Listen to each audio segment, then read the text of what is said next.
Hey everyone, Paul Bertorelli reporting, and if you're in the Northeast today, it's what, 25 degrees? Here in DeLand, Florida, where I'm at the DeLand Sport Aviation Showcase. It's a balmy, cloudy 75 degrees. I'll try to make do. As you know, the Sport Showcase is kind of a small show, but it's always interesting stuff to look at. A few new things and some market re-entries, so let's get started. If you've been to Europe, you know that gyroplanes, autogyrors, are a big thing there, but in the US, not so much. That's beginning to change. We're seeing more product introductions, and there are a couple new ones here at the DeLand Showcase, so let's take a look. This is a new AG 915. It's brand new to the US this year. It comes with the Rotax 915 IS. It's a kit that we put together. It's still experimental. We hoped in it a few years will become an LSA. One of the things that you find about this aircraft is that it's very stable. It takes knowledge and training to be able to fly like any aircraft that we have, but it is a very reliable as well as a very nice aircraft to fly. We have 3 models. We have the base, which is $107,000, the base kit. Then we'll have the next one, and the next model is 115, and the full complete model, like this one that we see here with the leather seat, with everything, variable propeller and everything, is 135, 140.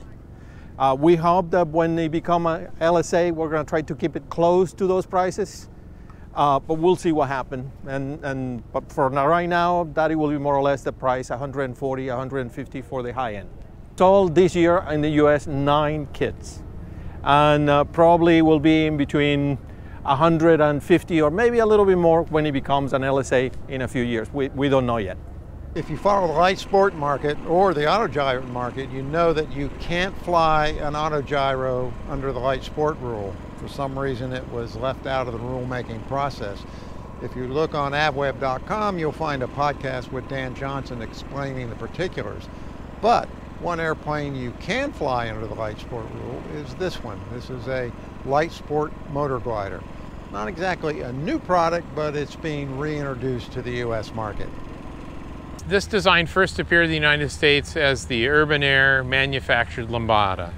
That company struggled with manufacturing and some incidents that happened with the airplanes, and because of that, the bankruptcy ensued. Distar came along, took the company over, did a complete inspection and then redesign of the aircraft.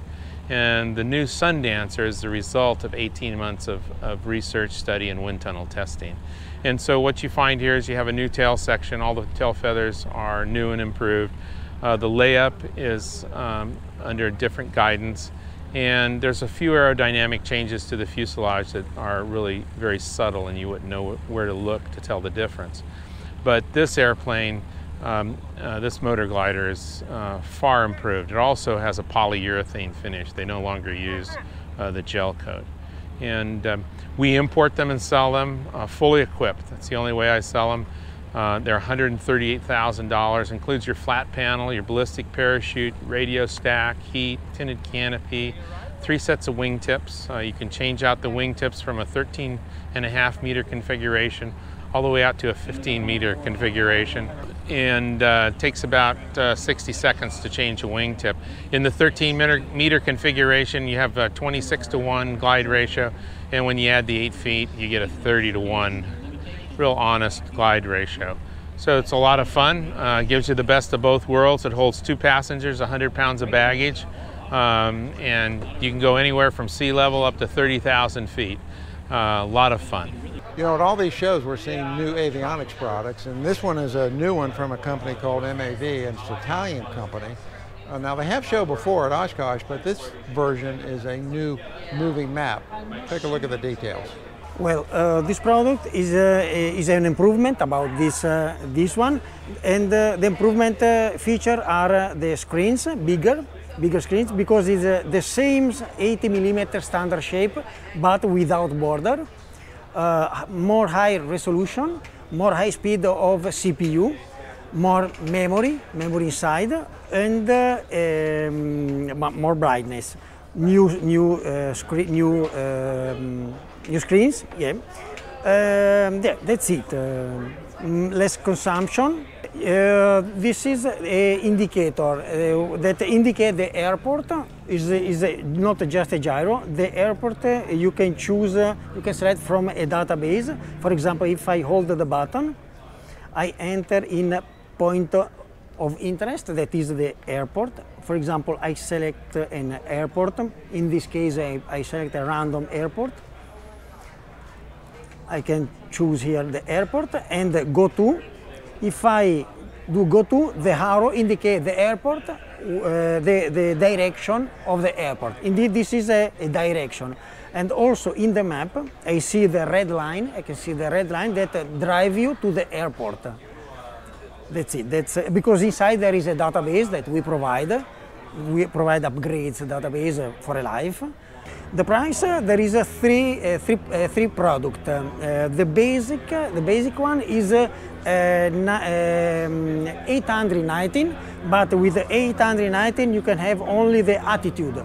The attitude have anyway turn coordinator, altimeter, airspeed, G-meter. There is a lot of information. Compass. There is many information already in the lowest price product. Then there is another product that is 1190 that have three screens like this. This is 3 screens. And there is another product that is 1219 with 6 screens, 6 view. 6 view that where you can select these 6 view among 12 feature or more. Now we haven't here this the best product we haven't here, but we have it in stock, not in this air show.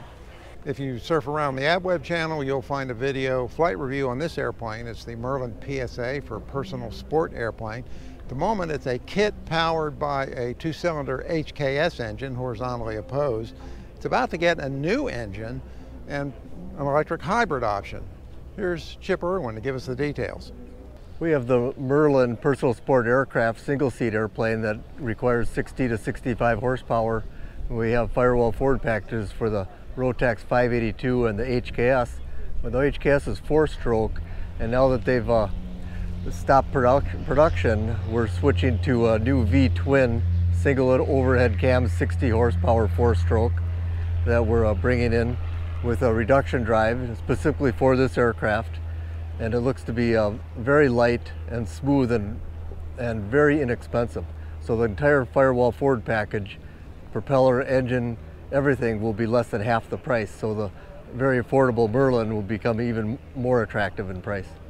We've already got the engines in hand and we're making the installations on the first Merlins, and we'll complete our test flights in December, finish the firewall forward packages in January, and should be delivering shortly after that. Soon after we are flying the gas version of the V-twin, we'll be incorporating an electric version into the reduction drive. That way we'll have a true hybrid that can run on the gas, electric, or both.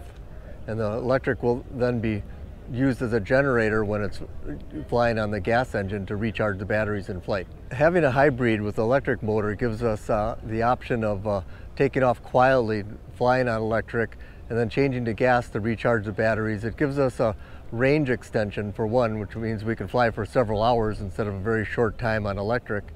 And it also gives the redundancy of a twin engine because we can fly on gas or electric.